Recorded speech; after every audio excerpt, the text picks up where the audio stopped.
able to come back here and make it the third match, or Select got to take it here and make sure that Team Dignitas is well represented in the winners bracket. Moving on to play against Huck, who just took out Ostagy. And here we go. Players have spawned. We have Fnatic TT1 as the blue Protoss in the northwest corner of the map, and his opponent, the Terran player Dignitas Select, as the red Terran. Now Select, I think, is going to be comfortable doing a similar style on this map. The drop play, definitely going to be effective. We have some nice spaces here along the top of the map for those medevacs to slip in. But I think the danger is that TT1 can do the same Colossus push as well and have a lot more damage dealt. He can even pull back more comfortably due to the formations of terrain on this map, or even more simply, the fact that the map is freaking smaller than Tal'Darim Altar. Now, we saw last game that both players opting for that early expansion, Select getting his command center after that Rax, and TT1 getting it after that Cybernetics core, and after that first Stalker. Do you think we'll see anything like this on this map, or is it going to be a smart one-base play to open things up here? You know, I think that early expands are going to be pretty much fine on almost any map against Terran. You could even get away with it on Steps of War. One of the best maps ever made and then removed from the map pool. TT1, though, I think will probably, if he is feeling really leery about defending an early expo, just go for the 3-gate Sentry expand. That is just fine. Very standard. We see both players passing by one another and admiring the wildlife of Backwater Gulch, the infamous Lyote. The Assimilator now planted for TT1. Very fast gas from Select. So we're actually going to see Select not do an early expand himself. Yep. So there's the gas coming down. Very, very standard right now for Select. We're going to have to see what he adds on to that Rax. The probe does slip into the main, and it's going to bypass that Rax. So go ahead and check out exactly what's going on near the command center, trying to see if there's a second gas or any other shenanigans like that. The Rax has finished. No Marine in production just yet. Orbital command started. There's the Marine coming down, popping back over into TT1's base. Wow. A gas steal from Select. Never see this. I mean, the only reason that you would be throwing down this refinery is so that way you can block a Dark Templar play. I mean, this is just completely, totally weird. Now, how much is that actually going to delay the tech of TT1? It might not delay it at all. I mean, if I'm Protoss on this spot, I'm thinking, well, that's fine. You just spent 75 minerals at a time when you really don't want to spend 75 minerals blocking my gas. I'll just 1-gate early expand and be very content without this gas for a very long time. Factory planted for Select.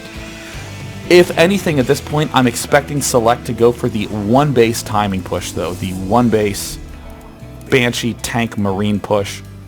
So that might actually be a very nice play by TT1, very nice play by Select, blocking TT1's tech and allowing himself the opportunity to get up that strong 1-base composition. We'll have to see how this game is going to unfold. We see the Chrono Boost still being used on that Nexus. If we pop open the unit tab, 23 probes right now for TT1, 18 and 1 mule for Select. There's the Nexus going down at the natural, popping back into the main base. A reactor being added on to that Rax. Hellions coming out of that factory. No starport as of yet, but he does not have the gas. Just now getting 100 gas back in the main. A bunker going down, probably to deny a Stalker from getting too far into the base. But the Marines are out in the center of the field. Looks like TT1 notices this and might possibly move out with the Stalker of his own, but he's actually worried about that Lyote there at the nexus of his natural. Hellion coming out. There is the starport, though, for Select. So, Sean, we might be seeing that 1-base timing like you were just talking about. We might even be seeing an earlier attack by Select as he's making a lot of Hellions. We don't see any add-ons, so it doesn't mean a Blue Flame Hellion drop. Again, this is a result of taking that Geyser early in TT1's base. It means Select couldn't take one of his own Geyser, and it completely botches the timing of his own build. We see more Marines getting rallied to that back Hellion. Oh, he might just be going Marine Hellion very fast medevac for a direct push at the front. And what is he going to build from that starport? It is going to be the medevac. Congratulations, Sean. You've been awarded some esports dollars. I win the esports championship, JP.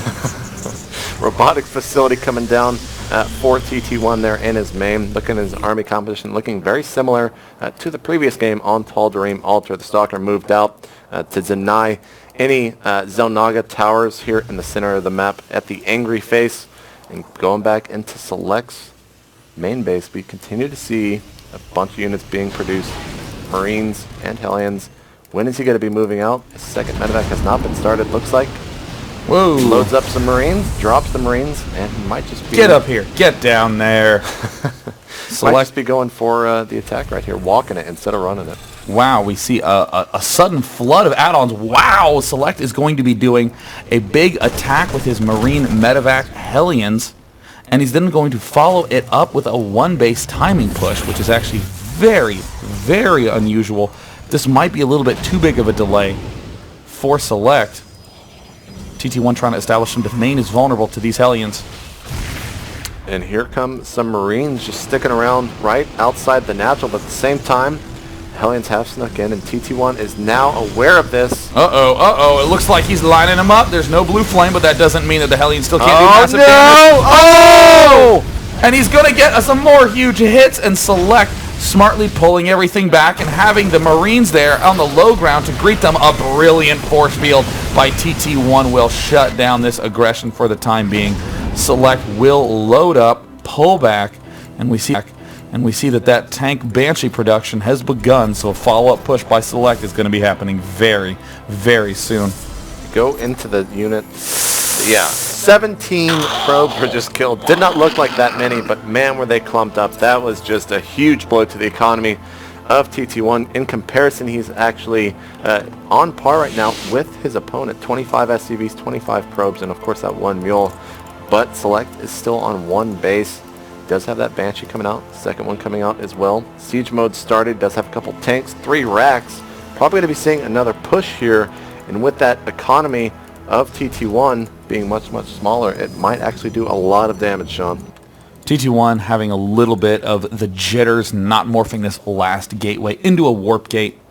Very common to have this mistake happen when you're under pressure. And it looks like TT1 going to go for an immediate counter push. You know, the cuter a push that Terran does, the more fancy little mixes he's trying to mess around with, the smaller his overall army will be for a small period of time. So what TT1's realizing is, oh my gosh, wait, there's no expansion here. So now TT1 is going to go into the huge gateway production mode. Again, he's one of the few players I've seen consistently defend against these big one-base pushes, but it is going to take a tremendous amount of gateway units. Select was actually thinking about going for another drop, but has pulled back at the last minute. That is just a huge force. 83 supply right now for Select, 76 supply capped for TT1. These Banshees are going to do so much damage. These Siege Tanks are going to do a ton of damage. The SCVs are going to shield so much damage as well. This is a big, big attack coming out for Select. TT1 does have that Observer, does in fact see it, but is he going to be able to hold this off, Sean? He's going to try to control this ramp. He can't let it get to this thin valley area. And here it looks like is the push coming up. Amazing siege placement by Select. TT1 carefully pulling back, having a lot of patience. The Banshees can pick off any isolated sentries. TT1 doing a good job keeping those in the middle. Look at that, not falling for the bait. Slowly rebuilding. Looks like more Zealots incoming. This is a very tense moment. TT1 is looking poised to advance at any second, and there it looks like is the advance forward with one of those tanks up on the high ground. The tank's doing gigantic damage, and wow. Select just has so many Marines in the force field whiff, and it looks like the target fire on the Banshee, he gets one. He will not be able to get any extra. The one base timing push from Select is looking a little too strong. This is doing so much damage here. The Banshee's actually leading the charge, taking a couple shots from those Stalkers, but now the siege tanks have been moved up right along that split at the natural. TT1 is trying to get around and focus down that tank. He is maybe about to get one, but those Marines are going to just destroy those zones. Good game. GG. Select is going to take that 2-0. Wow. Very strong. Yeah, I mean, Select looked extremely impressive in those games. Very fast timing push in that game number 2. And that's really starting to beg the question of how will Protoss be able to defend against this push. In almost all the GSL games, when the Terrans do perform this one-base timing, they win fairly comfortably. Yeah, so Select looks very happy, very content. He knows that he's going to be going up against Huck, another TVP. We'll have to see if Huck has an answer for that strat, if he actually decides to use it. And we see Select going over there saying GG to TT1. Nice little embrace. Very well-mannered players. Yeah, again, you don't get to this level by hiding and cowering away. You get there by training with the best of the best. And, of course, all these players regularly practice against one another. So it's a very friendly atmosphere down here at Blizzard Studio. So let's take a look at the brackets, guys, and see exactly what's been going on in the tournament. We have Huck going up against Select in the winners bracket, round number 2. Coming up next, we've got Kiwikaki versus Sheth later today. It's going to be Indra versus DDE, and going down to the lower bracket, it is going to be Ostoji against TT1 in that first game of the losers bracket. And I really think that TT1 is going to have to step his game up against Ostoji, who was able to hold his own against Liquid Huck, one of the best PvZers in the world. And at the same time, Select, I think, has been practicing so much against Protoss for this tournament that he's happy to see that Huck advanced. He's doing the same matchup twice in a row. It's kind of similar to what we were talking about with Six Jacks Major in yesterday's tournament. He only played TVZ, so that allowed him to think very focused throughout the tournament, didn't have to worry about tons of other matchups throughout. Indeed. So coming up next, Kiwikaki versus Sheth. I think that's going to be one of my favorite matches of the day.